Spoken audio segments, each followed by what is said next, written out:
मुझे कुछ पूछना है।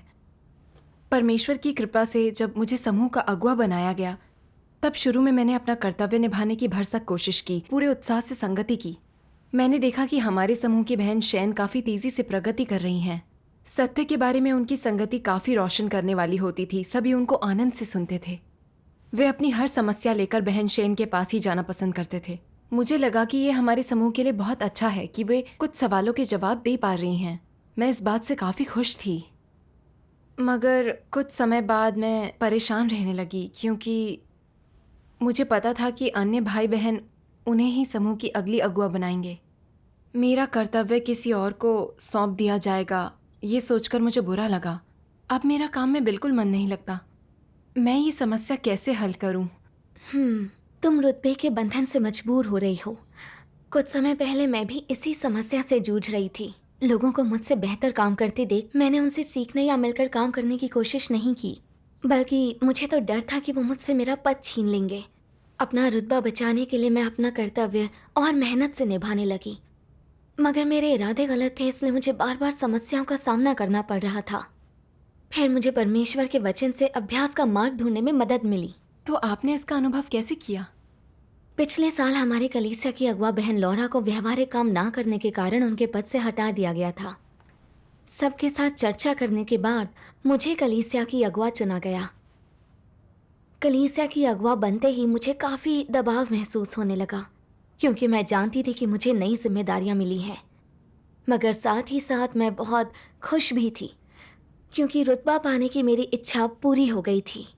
मैंने सोचा कि मुझे अपनी काबिलियत और काम करने की क्षमता के कारण अगवा बनाया गया है। मैं पूरी मेहनत से अपना कर्तव्य निभाने लगी। कोई बात समझ नहीं आने पर मैं आगे बढ़कर मदद मांगती और उसके बारे में अध्ययन करती, अपने भाई बहनों का हाल चाल पूछती और उनके साथ संगति करती। अक्सर कलीसिया में आए नए भाई बहनों का सिंचन करने के लिए जाया करती। मुझे बहुत खुशी होती जब वे मुस्कुराकर कहते, धन्यवाद बहन। उस वक्त मैं एक पल के लिए भी आराम नहीं करना चाहती थी। मैं सारा काम खुद ही करना चाहती थी। आखिर में मेरी यूनिवर्सिटी की परीक्षा आ गई, तो मुझे अपना काम कम करना पड़ा। परीक्षा के बाद जब मैं सभा के लिए वापस लौटी तो मैंने देखा कि मेरे बगैर भाई बहनों ने थोड़ी प्रगति की थी। उनमें 2 बहनें ऐसी भी थीं जो परमेश्वर के वचन खोजकर भाई बहनों की समस्याएं हल कर पाती थीं। ये अच्छी बात थी, मगर मुझे इस बात पर थोड़ा गुस्सा आ गया। मैंने सोचा कि अब भाई बहनों को मेरी ज़रूरत नहीं है, वे अपनी समस्या मेरे पास लेकर नहीं आएंगे। एक बार मैं एक समूह की सभा में गई। उस समूह के भाई बहनों को संगति करने में ज़्यादा कामयाबी नहीं मिली थी, मगर इस बार मैंने देखा कि बहन इवलिन सबके साथ बहुत अच्छे से घुल मिल रही थीं। वे स्नेही और धैर्यवान थी। वे भाई बहनों को परमेश्वर के वचनों पर चर्चा करने के लिए प्रोत्साहित करती थीं। उनके प्रोत्साहन और मार्गदर्शन से सभी भाई बहन आगे बढ़कर अपनी बात कह पा रहे थे। वे सभी उनके बहुत करीब आ गए थे। ये सब देखकर मुझे निराशा होने लगी, क्योंकि मुझे लगा एक न एक दिन बहन इवलिन मेरी जगह ले लेंगी। ये एक बड़ी समस्या लगने लगी। कुछ ही समय बाद मैंने देखा कि किसी बहन ने सलाह मांगते हुए हमारे समूह में एक संदेश भेजा था। उनका सवाल था, परमेश्वर के सामने अपने मन को कैसे शांत करें।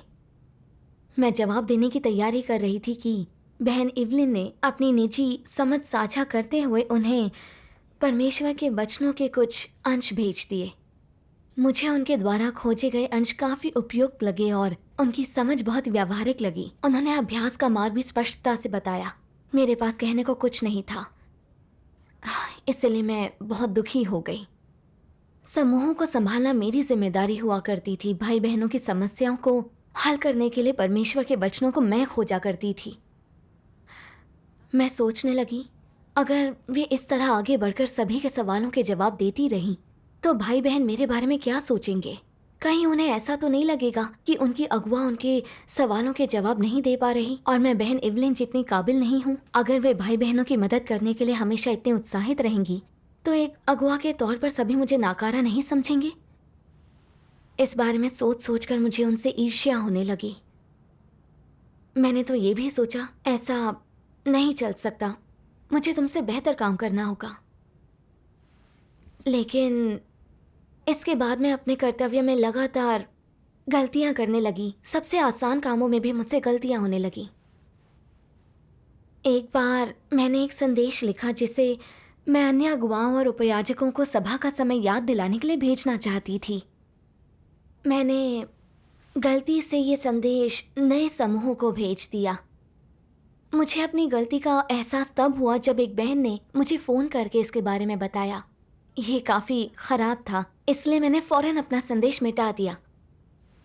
भले ही ये कोई बड़ी बात नहीं थी, मगर मुझे इस बात से बहुत दुख हुआ। उस वक्त मैंने सोचा मैं अगुवाओं के समूह और नए समूह में अंतर कैसे नहीं कर पाई। तब मैंने खुद को नकारा महसूस किया, जैसे मैं किसी काम की नहीं।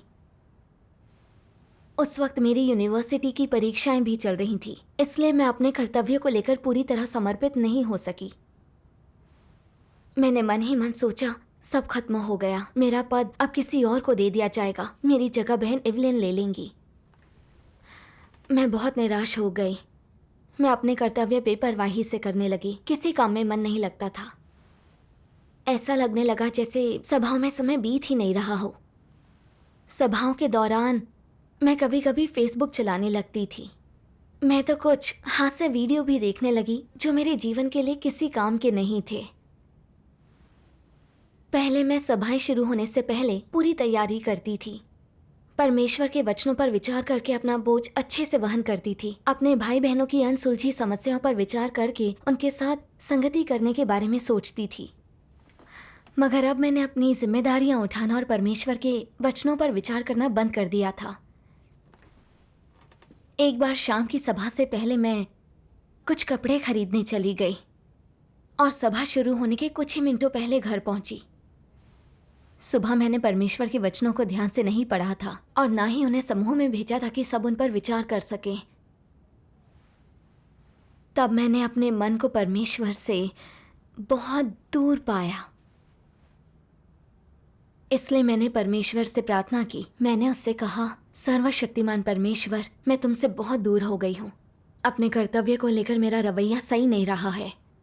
मैं पश्चाताप करना चाहती हूँ, मगर मेरा हृदय बहुत कमज़ोर है। मुझे उम्मीद है तुम मेरी मदद करोगे। फिर आपने अपने हालात कैसे ठीक किए?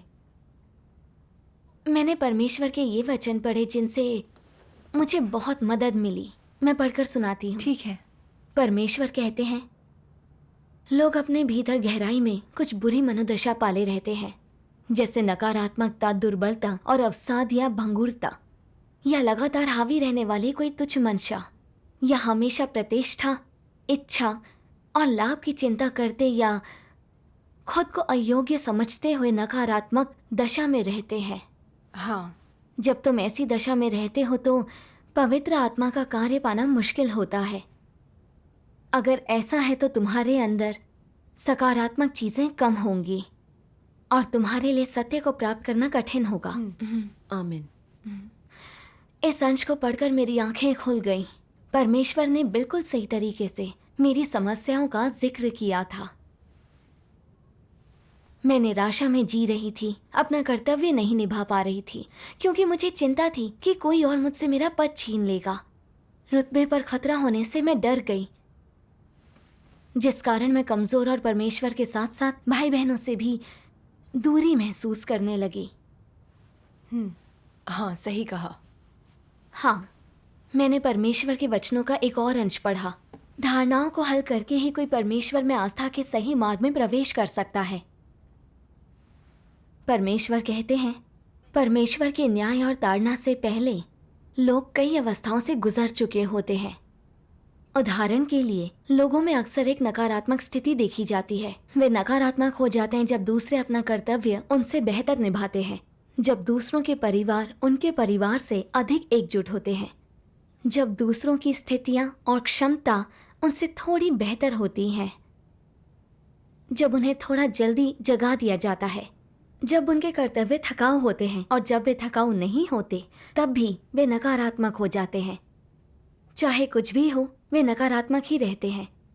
नकारात्मकता का मतलब है कि लोगों के भीतर कोई समस्या है, वे सत्य को स्वीकार नहीं कर पाते और परमेश्वर के काम से असंतुष्ट रहते हैं। वे सत्य की जरा सी भी खोज नहीं करते और ना ही उसे व्यवहार में लाते हैं। परमेश्वर ऐसे लोगों के प्रति प्रतिक्रियाशील क्यों रहेगा? क्या वे विवेक शून्य नहीं हैं? ऐसे विवेक शून्य लोगों के प्रति परमेश्वर का क्या रवैया होता है? वह उन्हें दरकिनार करके अनदेखा कर देता है। तुम जैसा चाहे कर सकते हो और यदि चाहो तो विश्वास कर सकते हो। यदि तुम विश्वास करते हो और खोज करते हो तो तुम प्राप्त कर सकते हो। परमेश्वर प्रत्येक व्यक्ति के साथ उचित व्यवहार करता है। यदि तुम्हारा दृष्टिकोण सत्य को स्वीकार ना करने और समर्पित ना होने का है और यदि तुम परमेश्वर की अपेक्षाओं के अनुरूप नहीं हो तो जो चाहे मानो, और अगर तुम जाना चाहो तो तुम तुरंत चले जाओ। अपना कर्तव्य नहीं निभाना चाहने पर बखेड़ा खड़ा ना करो या अपने को ऊंचा मत दिखाओ, बल्कि तुरंत छोड़ दो और जहां जाना चाहो जाओ। परमेश्वर ऐसे लोगों से रुकने का आग्रह नहीं करता, यही उसका रवैया है। हाँ, यदि तुम जो स्पष्ट रूप से एक सृजित प्राणी है, एक सृजित प्राणी की तरह व्यवहार नहीं करते बल्कि एक महादूत बनना चाहते हो, तो क्या परमेश्वर तुम पर ध्यान दे सकता है? यदि तुम जो एक साधारण व्यक्ति है, विशेष और तरजीही व्यवहार चाहते हो और हैसियत और साख वाला व्यक्ति बनना चाहते हो जो दूसरों से अधिक उत्कृष्ट होता है, तो तुम अनुचित हो और तुम में समझ का अभाव है। परमेश्वर ऐसे लोगों को कैसे देखता है? उनके बारे में उसका आकलन क्या होता है? ऐसे लोग विवेक शून्य होते हैं। आमीन। परमेश्वर ने स्पष्ट कर दिया कि मेरी नकारात्मकता और कमजोरी का कारण कुछ और नहीं बल्कि अगुवा के पद को लेकर मेरा लगाव था। मैं उसे खोना नहीं चाहती थी। मैं कर्तव्य से ज्यादा रुतबे से प्यार करती थी। मैं जो भी करती थी उसका मकसद सिर्फ अपने अगुवा के पद को बनाए रखना होता था। मैंने उस पल के बारे में सोचा जब मुझे अगुवा का पद मिला ही था। मैंने अपना कर्तव्य निभाने के लिए कड़ी मेहनत की, एक पल के लिए आराम नहीं किया, क्योंकि खराब काम करने पर मुझे हटा दिया जाता।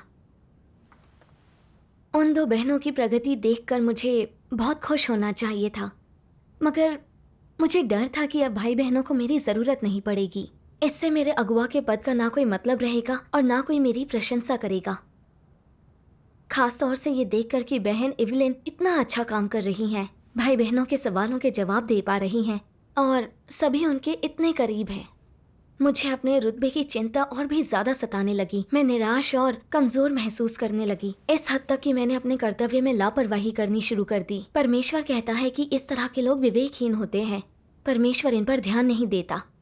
मैं बहुत ज्यादा डर गई जब मुझे एहसास हुआ कि मैं भी इसी खतरनाक स्थिति में थी। बेशक परमेश्वर नकारात्मक लोगों को पसंद नहीं करता, क्योंकि वे सत्य स्वीकार नहीं कर पाते हैं। वे गलत इरादों के साथ जीते हैं और उन्हें बदलने या त्यागने में अक्षम होते हैं। अगर कोई इंसान ऐसी नकारात्मक स्थिति में जीता रहेगा तो अंत में उसे अलग करके हटा दिया जाएगा। सच कहा। आपकी संगति से मुझे अपनी स्थिति को लेकर कुछ बातों का एहसास हुआ है। मैं अपने रुतबे की बहुत ज्यादा परवाह करती हूँ। बिल्कुल, यह रुतबा ना मिलने पर मैं निराश और कमजोर हो गई। अगर मैंने अपनी स्थिति में बदलाव नहीं किया तो परमेश्वर मुझसे घृणा करने लगेगा। हाँ, मुझे भी इन्हीं बातों का एहसास हुआ था, इसलिए मैंने परमेश्वर के सामने अपनी गलतियां स्वीकारी और पश्चाताप किया।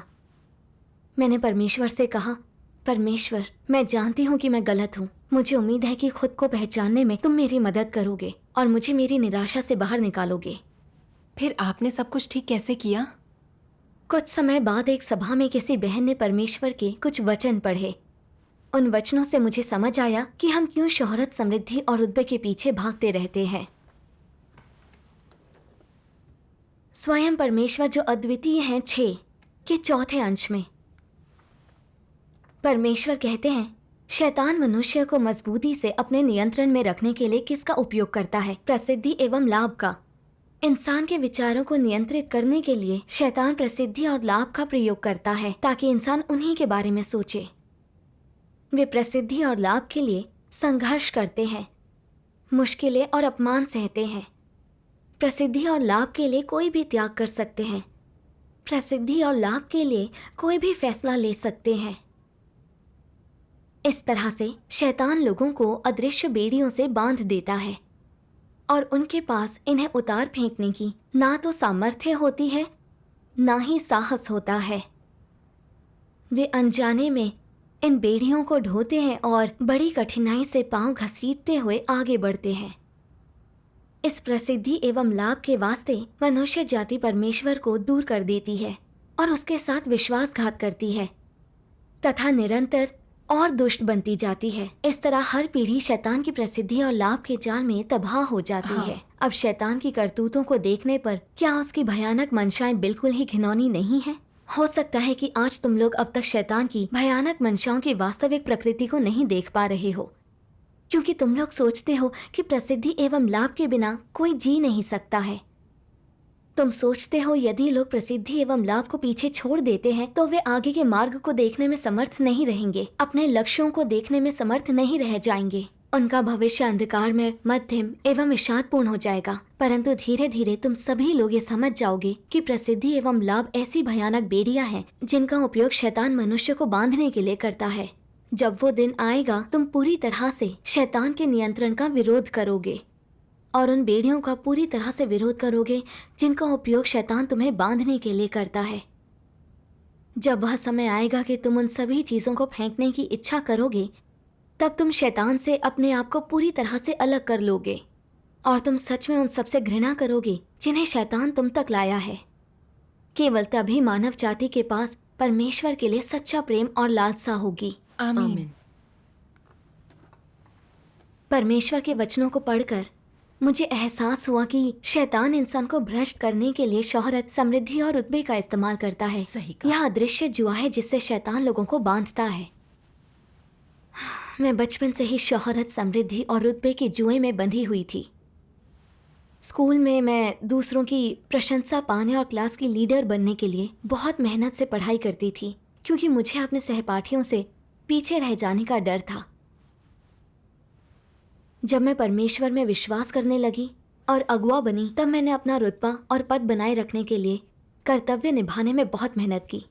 मुझे उन भाई बहनों से बहुत ईर्ष्या होती थी जो मुझसे बेहतर थे। मुझे डर था कि वो लोग मुझसे आगे निकल जाएंगे और लोगों के दिलों में मेरा रुतबा नहीं रहेगा।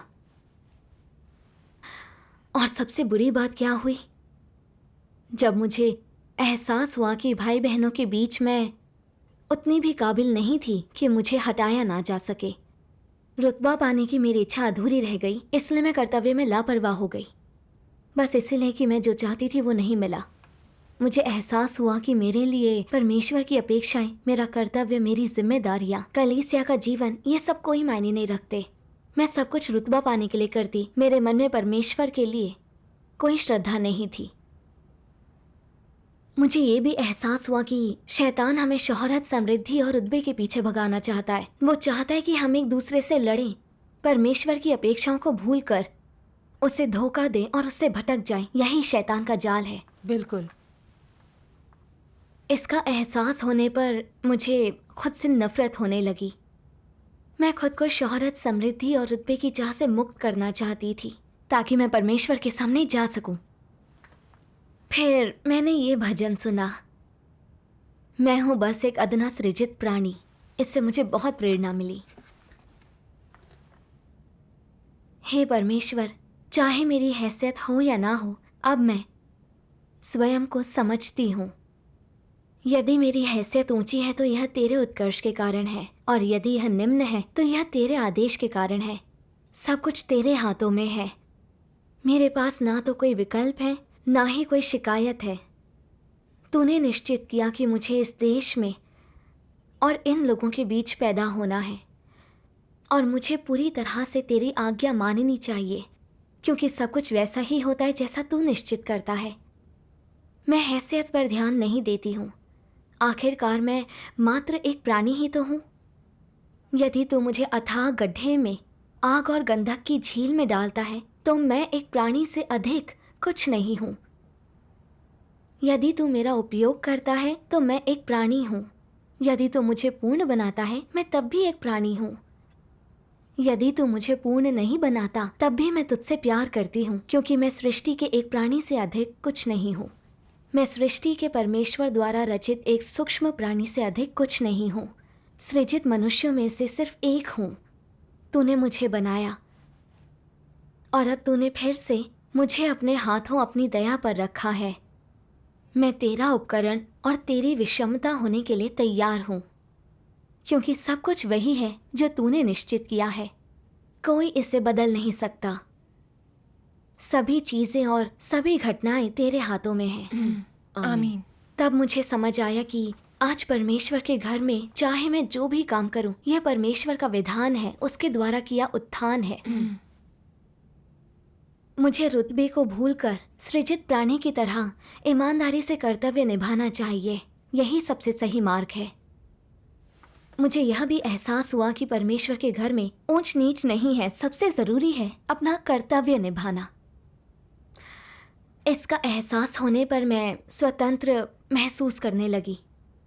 भविष्य में मैं रुतबे को भूलकर कर्तव्य निभाने और परमेश्वर को प्रसन्न करने का प्रयास करूंगी। आमीन। परमेश्वर का धन्यवाद।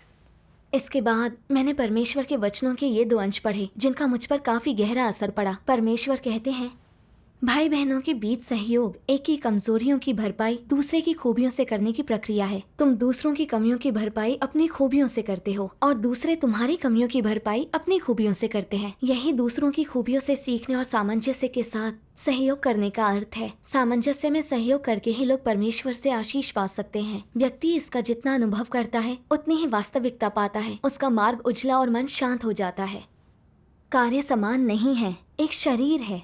प्रत्येक अपना कर्तव्य करता है, प्रत्येक अपनी जगह पर अपना सर्वश्रेष्ठ प्रदर्शन करता है। प्रत्येक चिंगारी के लिए प्रकाश की एक चमक है और जीवन में परिपक्वता की तलाश करता है। इस प्रकार मैं संतुष्ट होऊंगा। आमीन। परमेश्वर का धन्यवाद। परमेश्वर के वचनों के इन 2 अंशों को पढ़कर मैं उसके इरादे समझ पाई। परमेश्वर चाहता है कि अपना कर्तव्य निभाते हुए हम एक दूसरे से सीखें और एक दूसरे की कमियों की भरपाई करें। हमारा पद चाहे जो भी हो, हमें सर्वोत्तम प्रयास करना चाहिए और अपना कर्तव्य निभाने के लिए मिलकर काम करना चाहिए। परमेश्वर के इरादों को समझने के बाद मैंने उससे प्रार्थना की। मैं अपने रुतबे की चाह का त्याग करना सीखने लगी। मैंने किसी और के मुझसे आगे निकल जाने की परवाह करनी छोड़ दी। मैंने हर काम में अपना मन लगाना और अपना कर्तव्य अच्छे से निभाने के बारे में सोचना सीखा। सभाओं में मैं अन्य भाई बहनों के साथ आगे बढ़कर संगति करने लगी। जब कोई और संगति कर रहा होता तो मैं उसकी बातों पर ध्यान से सोचती और फौरन रोशनी देने वाली सीख को नोट कर लेती। मैंने जाना कि मैं भाई बहनों से बहुत कुछ सीख सकती हूँ। धीरे धीरे मैंने उन भाई बहनों से ईर्ष्या करनी बंद कर दी जो मुझसे ज्यादा तेजी से प्रगति कर रहे थे या जो मुझसे ज्यादा काबिल थे। मैं खुद का त्याग कर दूसरों से सीखने में भी सक्षम हुई। बहुत बढ़िया। हाँ। कुछ समय तक इसी तरह अभ्यास करने के बाद मुझे बहुत शांति और सुकून महसूस होने लगा। मैंने खुद को परमेश्वर के ज्यादा करीब पाया। उसने अपने वचनों से मेरा न्याय किया और मुझे उजागर किया। मेरे भ्रष्ट स्वभाव को पहचानने में मेरी मदद की। मुझे बचाने और प्रेम करने के लिए परमेश्वर का धन्यवाद। आमीन। परमेश्वर का परमेश्वर का अब धन्यवाद। मैं समझ गई हूँ कि मुझे कैसे अभ्यास करना चाहिए। परमेश्वर का धन्यवाद। अब मैं ज्यादा स्पष्ट हूँ।